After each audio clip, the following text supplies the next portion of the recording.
جب اللہ تعالی کی طرف سے جہاد اور قتال کی اجازت دی گئی تو رسول اللہ صلی اللہ علیہ وسلم نے کئی ایک سرایا بھیجے اور غزوات میں حصہ لیا۔ ان کی مختصر تفصیل کچھ یوں ہے۔ اس سلسلے میں پہلا سریہ جو رسول اللہ صلی اللہ علیہ وسلم نے بھیجا وہ سریہ سیف البحر کہلاتا ہے۔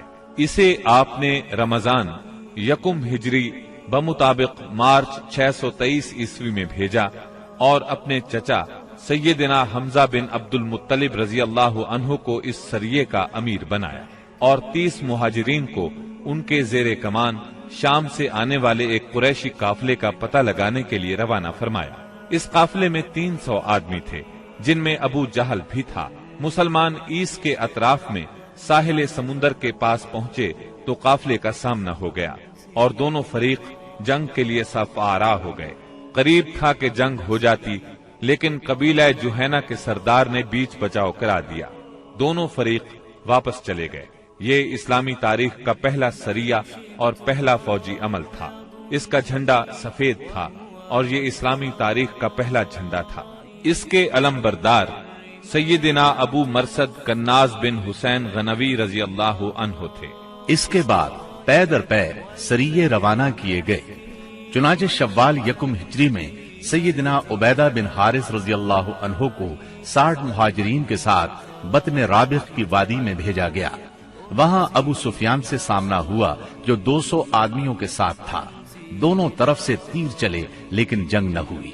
پھر ذی قعد یکم ہجری میں سیدنا سعد بن ابی وقاص رضی اللہ عنہ کو 20 مہاجرین کے ساتھ خرار کی طرف بھیجا گیا جو کہ جوفا کے قریب ایک مقام ہے، لیکن ان کا کسی سے سامنا نہ ہوا۔ اس کے بعد سفر 2 ہجری میں 70 مہاجرین کے ساتھ رسول اللہ صلی اللہ علیہ وسلم خود نکلے اور ابوا یا ودان تشریف لے گئے۔ مہم کا مقصد قریش کے ایک قافلے کی راہ روکنا تھا لیکن کسی سے سامنا نہ ہوا۔ یہ پہلی مہم تھی جس میں رسول اللہ صلی اللہ علیہ وسلم بذات خود نکلے۔ اس کے بعد ربیع الاول 2 ہجری میں رسول اللہ صلی اللہ علیہ وسلم 200 صحابہ کے ساتھ روانہ ہوئے۔ مقصود قریش کا قافلہ تھا جس میں امیہ بن خلف سمیت قریش کے 100 آدمی اور 2500 اونٹ تھے۔ آپ رضوہ کے اطراف میں مقام بواد تک تشریف لے گئے لیکن کسی سے سامنا نہ ہوا۔ اسی مہینے میں کرز بن جابر فہری نے مشرکین کی ایک مختصر سی فوج کے ساتھ مدینہ کی چراگاہ پر چھاپا مارا اور کچھ مویشی ہانک کر لے گیا۔ رسول اللہ صلی اللہ علیہ وسلم نے 70 صحابہ کے ہمراہ اس کا تعاقب کیا اور بدر کے اطراف میں واقع وادی صفوان تک تشریف لے گئے لیکن کرز نکل بھاگا۔ اسی واقعے کو بعض لوگ غزوہ بدر اولا بھی کہتے ہیں۔ اس کے بعد آپ جمادی الاولا یا جمادی الاخری 2 ہجری میں 150 یا 200 مہاجرین کے ساتھ ذوالعشیرہ تک تشریف لے گئے۔ مقصود قریش کے ایک قافلے کو روکنا تھا جو ملک شام جا رہا تھا لیکن آپ کے پہنچنے سے پہلے وہ جا چکا تھا۔ اس سفر میں آپ نے بنو مدلج اور ان کے حلیف بنو زمرہ سے جنگ نہ کرنے کا معاہدہ کیا۔ پھر رجب 2 ہجری میں نبی اکرم صلی اللہ علیہ وسلم نے سیدنا عبداللہ بن جہش اسدی رضی اللہ عنہ کو 12 مہاجرین کے ساتھ مکہ اور طائف کے درمیان ایک مقام نخلہ کی طرف روانہ کیا۔ مقصد یہ تھا کہ وہ قریش کے ایک قافلے کی خبر لائیں، مگر ان لوگوں نے قافلے پر حملہ کر کے عمرو بن حضرمی کو قتل اور عبداللہ بن مغیرہ کے بیٹے عثمان اور مغیرہ کے غلام حکیم بن کیسان کو قید کر لیا اور قافلے کو ہانک لائے۔ ان کے ایسا کرنے پر آپ ان سے ناراض ہوئے، چنانچہ قیدیوں کو چھوڑ دیا گیا اور مقتول کا خون بہا ادا کیا گیا۔ یہ واقعہ رجب کی آخری تاریخ کو پیش آیا تھا، اس لیے مشرکین نے شور مچایا کہ مسلمانوں نے حرام مہینے کی حرمت پامال کر ڈالی۔ اس پر سورہ بقرہ کی آیت 217 نازل ہوئی۔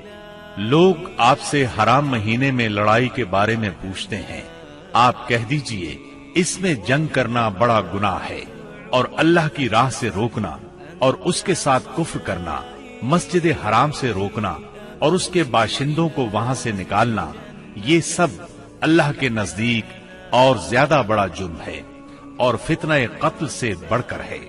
یہ تھی جنگی نقل و حرکت جو مدینہ منورہ اور اس کے اطراف کے امن کی حفاظت کے لیے نبی صلی اللہ علیہ وسلم اور مسلمانوں نے قائم کر رکھی تھی۔ اس سے قریش کو یہ بتلانا بھی مقصود تھا کہ اگر وہ اپنے شر سے باز نہ آئے تو انجام برا ہوگا، لیکن وہ اپنی خودسری اور تکبر میں بڑھتے ہی چلے گئے۔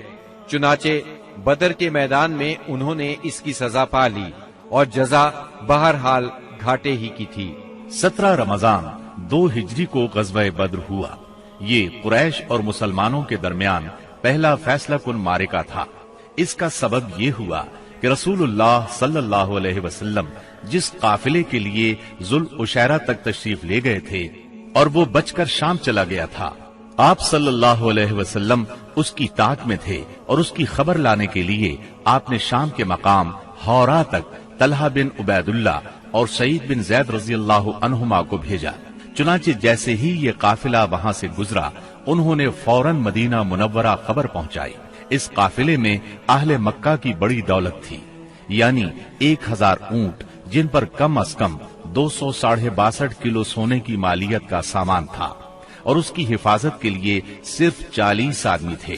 خبر ملتے ہی رسول اللہ صلی اللہ علیہ وسلم نے صحابہ کرام رضی اللہ عنہم کو نکلنے کی دعوت دی، تاہم نکلنا ضروری نہیں قرار دیا۔ چنانچہ اس دعوت پر 313، 314 یا 317 صحابہ نے لبیک کہا۔ ان میں 82 یا 83 یا پھر 86 مہاجرین تھے اور بقیہ انصار، اور پھر انصار میں سے 61 قبیلہ اوس سے تھے اور 170 قبیلہ خزرج سے تھے۔ انہوں نے مکمل تیاری بھی نہیں کی تھی۔ سواری میں صرف 2 گھوڑے، ایک سیدنا زبیر بن عوام اور دوسرا سیدنا مقداد بن اسود کندی کے پاس تھا، اور 70 اونٹ تھے۔ 8 یا 12 رمضان المبارک 2 ہجری کو یہ مختصر فوج لے کر رسول اللہ صلی اللہ علیہ وسلم مدینہ منورہ سے نکلے تو بدر منزل مقصود تھی۔ یہ مدینہ منورہ کے جنوب مغرب میں 155 کلومیٹر کے فاصلے پر واقع ہے۔ اسے ہر طرف سے بلند پہاڑوں نے گھیر رکھا ہے، زیادہ حصہ ریتلا ہے۔ ساحل سمندر یہاں سے قریباً 10 میل کے فاصلے پر ہے۔ یہاں پانی کا ایک چشمہ ہے اور ارد گرد باغات موجود ہیں۔ اس قافلے کے سالار ابو سفیان تھے، جو بہت ہوشیار اور چوکنے آدمی تھے۔ ہر آنے جانے والے سے مسلمانوں کی نقل و حرکت کے بارے میں معلوم کرتے رہتے تھے۔ ابھی وہ بدر سے کافی دور تھے کہ انہیں مسلمانوں کے نکلنے کا علم ہو گیا۔ چنانچہ انہوں نے فوراً قافلے کا رخ مغرب کی طرف پھیر کر ساحل کا راستہ پکڑ لیا اور بدر کا راستہ مکمل طور پر چھوڑ دیا۔ ساتھ ہی زمزم بن عمرو غفاری کو اجرت دے کر مکہ بھیجا کہ جس قدر جلد ممکن ہو انہیں مسلمانوں کے نکلنے کی اطلاع دے دیں۔ اس نے خبر پہنچائی تو اہل مکہ نہایت تیزی سے تیار ہوئے اور سب کے سب نکلے۔ ابو لہب کے سوا بڑوں میں سے کوئی پیچھے نہ رہا۔ آس پاس کے قبائل کے لوگ بھی ساتھ لے لیے۔ جب یہ لشکر مقام جحفہ پر پہنچا تو ابو سفیان کا پیغام ملا۔ اس میں اس نے اپنے بچ نکلنے کی اطلاع دی تھی اور یہ مطالبہ کیا تھا کہ مکہ واپس پلٹ جائیں۔ چنانچہ لوگوں نے واپسی کا ارادہ کر لیا، مگر ابو جہل نے اپنے تکبر اور اکڑ کی وجہ سے واپس جانے سے انکار کر دیا۔ قریش کی فوج میں 1000 آدمی تھے، جن کے پاس 100 گھوڑے اور 600 زرہیں تھی اور اونٹ کثرت سے تھے۔ ایک طرف انہیں اپنی کثرت پر ناز اور ساز و سامان پر فخر تھا، تو دوسری طرف نبی کریم صلی اللہ علیہ وسلم عز و انکسار سے اللہ کی بارگاہ میں ہاتھ پھیلائے دعا کر رہے تھے۔ آپ کی دعا کے الفاظ یہ تھے: اے باری تعالی، اگر مسلمانوں کی یہ مٹھی بھر جماعت ہلاک ہو گئی تو روئے زمین پر کبھی تیری عبادت نہ کی جائے گی۔ اے اللہ، اگر تو چاہے تو آج کے بعد کبھی تیری عبادت نہ کی جائے۔ آپ نے خوب تضرع اور خلوص سے دعا کی، یہاں تک کہ آپ کی چادر آپ کے کندھوں سے گر گئی۔ سیدنا ابو بکر رضی اللہ عنہ نے چادر درست کی اور عرض کیا: اے اللہ کے رسول، بس کریں۔ آپ نے اپنے رب سے جی بھر کے دعا فرما لی۔ دونوں لشکر آمنے سامنے آئے تو سب سے پہلے مشرکین میں سے بہترین سالار عتبہ، شیبہ اور ولید بن عتبہ میدان میں نکلے۔ عتبہ اور شیبہ ربیہ کے بیٹے تھے۔ انہوں نے للکار کر کہا: آؤ، تم میں سے کون ہمارے مقابلے پر آتا ہے؟ मुकाबले के लिए अंसार के 3 जवान निकले, एक औफ, दूसरे मुअव्विस। ये दोनों हारिस के बेटे थे, तीसरे अब्दुल्ला बिन रवाहा रज़ियल्लाहु अन्हुम। कुरैशियों ने कहा, तुम कौन लोग हो? उन्होंने कहा, हम अंसार की एक जमात हैं। कुरैशियों ने कहा, आप लोग शरीफ मद्दे मुकाबिल हैं, लेकिन हमें आपसे सरोकार नहीं, हम तो अपने चचेरे भाइयों को चाहते हैं। फिर उनके मुनादी ने आवाज लगाई, मुहम्मद, हमारे पास हमारी कौम के हमसरों को भेजो। रसूलुल्लाह सल्लल्लाहु अलैहि वसल्लम ने फरमाया, उबैदा बिन हारिस उठो, हमजा उठो, अली उठो। जब ये लोग उठे और कुरैशियों के करीब पहुंचे तो उन्होंने पूछा, आप कौन लोग हैं? उन्होंने अपना तारुफ कराया। कुरैशियों ने कहा, आप लोग शरीफ मद्दे मुकाबिल हैं। इसके बाद मारका आराई हुई। सैयदिना उबैदा बिन हारिस ने उतबा बिन रबिया से मुकाबला किया। सैयदिना हमजा ने शैबा से और सैयदिना अली ने वलीद से। सैयदिना हमजा और सैयदिना अली ने अपने अपने मद्दे मुकाबिल को झट मार लिया, लेकिन उबैदा बिन हारिस और उनके मद्दे मुकाबिल के दरमियान एक एक वार का तबादला हुआ और दोनों में से हर एक ने दूसरे को गहरा जख्म लगाया। इतने में सैयदिना अली और सैयदिना हमजा अपने अपने शिकार से फारिग होकर आ गए। आते ही उतबा पर टूट पड़े, उसका काम तमाम किया और सैयदिना उबैदा को उठा लाए। उनका पांव कट गया था और आवाज बंद हो गई थी, जो मुसलसल बंद ही रही, यहाँ तक कि जंग के चौथे या 5वें दिन जब मुसलमान मदीने से वापस होते हुए वादी सफरा से गुजर रहे थे, उनका इंतकाल हो गया। मुबारजत का नतीजा मुशरिकीन के लिए बुरा साबित हुआ। चुनाचे वो गुस्से से बेकाबू होकर मुसलमानों की सफों में तुंदी के साथ टूट पड़े। घमसान का रन पड़ा और कुश्तों के पुश्ते लग गए। इससे मुशरिकीन की सफों में इस्तिराब की लहर दौड़ गई। तागूत अकबर अबू जहल मलऊन ने अपनी सफों में इस्तिराब की इब्तिदाई लहर देखी तो चाहा कि इस सैलाब के सामने डट जाए। चुनाचे वो अपने लश्कर को ललकारता हुआ तकब्बुर के साथ कहने लगा, लातो उज़्ज़ा की कसम, हम उस वक्त तक वापस नहीं होंगे जब तक इन्हें रस्सियों में न जकड़ लें। देखो, तुम्हारा कोई आदमी इनके किसी आदमी को कत्ल न करे, बल्कि इन्हें पकड़ो और गिरफ्तार करो ताकि हम इनको इस हरकत का मजा चखाएं। लेकिन उसे इस गुरूर की हकीकत का बहुत जल्द पता लग गया, क्योंकि चंद ही लम्हे बाद मुसलमानों के हमले की तुंदी के सामने मुशरिकीन की सफें फटना शुरू हो गईं। अलबत्ता अबू जहल अब भी अपने गिर्द मुशरिकीन का एक गौल लिए जमा हुआ था। इस गौल ने अबू जहल के चारों तरफ तलवारों की बाढ़ और नेजों का एक जंगल कायम कर रखा था। लेकिन गैरतमंद मुसलमानों के इस्लामी हुजूम की आंधी ने उस बाढ़ को भी बिखेर दिया और उस जंगल को भी उखेड़ दिया। इसके बाद ये तागूत अकबर दिखाई पड़ा। मुसलमानों ने देखा कि वो एक घोड़े पर चक्कर काट रहा है। इधर उसकी मौत 2 अंसारी जवानों के हाथों उसका खून चूसने की मुंतजिर थी। तागूत अकबर अबू जहल के कत्ल का इबरतनाक वाकया बयान करते हुए अब्दुर्रहमान बिन औफ रजी अल्लाह अन्हु फरमाते हैं कि मैं जंग बद्र के रोज सफ के अंदर था कि अचानक मुड़ा तो क्या देखता हूँ कि दाएं बाएं 2 नौ उम्र जवान हैं। गोया उनकी मौजूदगी से मैं हैरान हो गया कि इतने में एक ने अपने साथी से छुपाकर मुझसे कहा, चचा जान, मुझे अबू जहल को दिखला दीजिए। मैंने कहा, भतीजे तुम उसे क्या करोगे?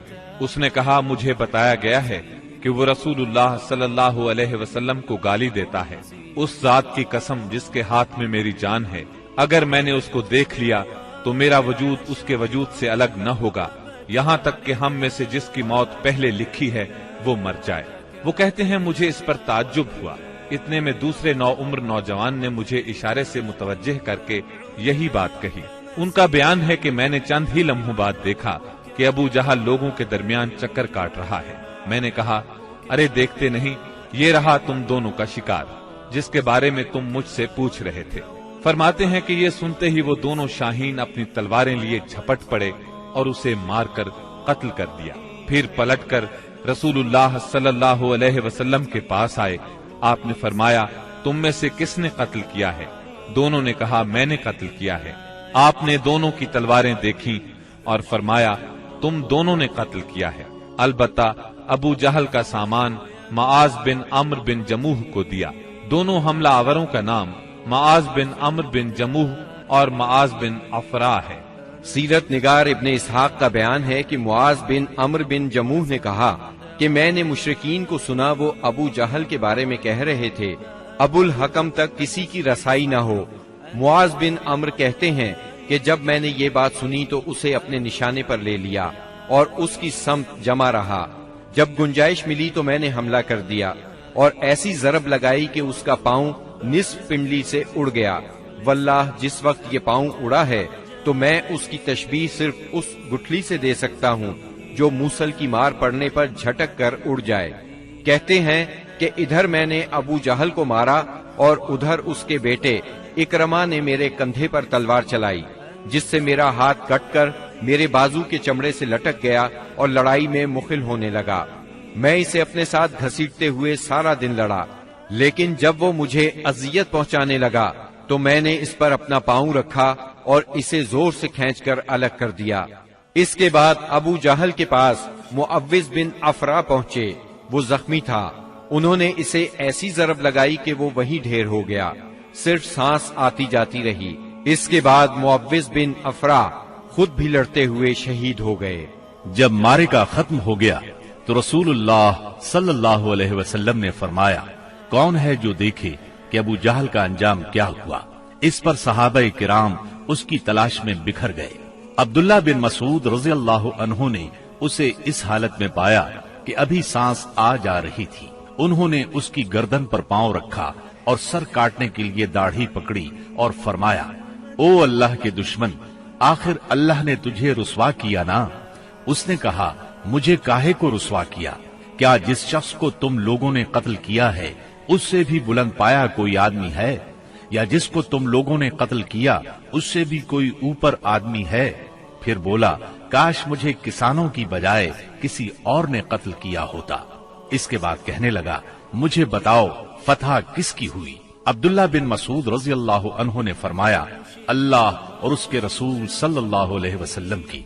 इसके बाद अब्दुल्ला बिन मसूद रज़ियल्लाहु अन्हु से, जो उसकी गर्दन पर पांव रख चुके थे, कहने लगा, ओ बकरी के चरवाहे, तू बड़ी ऊंची और मुश्किल जगह पर चढ़ गया। वाज़ेह रहे कि अब्दुल्ला बिन मसूद रज़ियल्लाहु अन्हु मक्के में बकरियां चराया करते थे। इस गुफ्तगू के बाद अब्दुल्ला बिन मसूद रज़ियल्लाहु अन्हु ने उसका सर काट लिया और रसूलुल्लाह सल्लल्लाहु अलैहि वसल्लम की खिदमत में लाकर हाजिर करते हुए अर्ज किया, या रसूल अल्लाह सल्लल्लाहु अलैहि वसल्लम, ये रहा अल्लाह के दुश्मन अबू जहल का सर। आपने 3 बार फरमाया, वाकई उस अल्लाह की कसम जिसके सिवा कोई माबूद नहीं। इसके बाद फरमाया, अल्लाहु अकबर, अल्हम्दुलिल्लाहिल्लज़ी सदक़ वअदह व नसर अब्दह व हज़मल अहज़ाब वहदह। अल्लाहु अकबर, तमाम हमद अल्लाह के लिए है जिसने अपना वादा सच कर दिखाया, अपने बंदे की मदद फरमाई और तन्हा सारे गिरोहों को शिकस्त दी। फिर फरमाया, चलो मुझे उसकी लाश दिखाओ। जब आप सल्लल्लाहु अलैहि वसल्लम को लाश दिखाई गई तो आपने फरमाया, ये इस उम्मत का फिरौन है। मुआज बिन अम्र और मुअव्विज बिन अफरा के ईमान अफरोज कारनामों का जिक्र हो चुका है। हकीकत ये है कि इस मारके में कदम कदम पर ईमान के ऐसे ताबनाक नुकूश पेश आए जिनमें अकीदत की कुव्वत और उसूल की पुख्तगी नुमायां और जलवागर थी। इस मारके में बाप और बेटे में, भाई और भाई में सफाराई हुई। उसूलों के इख्तिलाफ पर तलवारें बेनियाम हुई और मजलूम व मकहूर ने जालिम व काहिर से टकराकर अपने गुस्से की आग बुझाई।